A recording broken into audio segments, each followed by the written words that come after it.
Semnqamlezweni, haleluya. Lithi izwi likaThixo kwakukhona amadoda amabini ayevele egwetyiwe. Kucaba indlela kule ndawo akakuvele kugwetywa ngayo, haleluya. Lithi izwi likaThixo wafika uYesu wakhona nala madoda amabini, haleluya.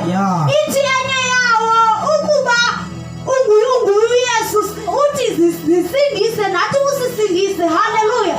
Lithi izwi likaThixo waphendula omnye wabo, haleluya. Wathi noba lona ekhonyiwe kodwa akonanga thina sifanele ukukhonywa, haleluya. Ngoba yena akonanga uvuthi kuYesu, Yesu uze undikhumbule, haleluya. Lithi izwi likaThixo waphendula uYesu wathi namhlanje ndiyokuba nawe eparadesi, haleluya.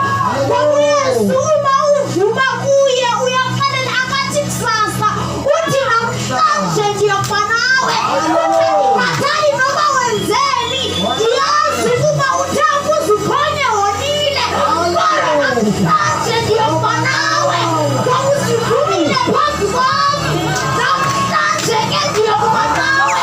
Ngoba nawe wenze ntoni phambi kwaThixo, kodwa ubuzivuma uthi namhlanje, hayi nakusasa, kodwa namhlanje ndizokuba nawe. Haleluya, haleluya, haleluya. Uthi ndiyazi ukuvumela apha emnqamlezweni, wenze izinto ngezinto ukuzikhonye, kodwa ngenxa iba phambi kwam uzivumile. Undibonile uba ndingunyana womntu, ngoba kakade yena ngabona noba ngubani.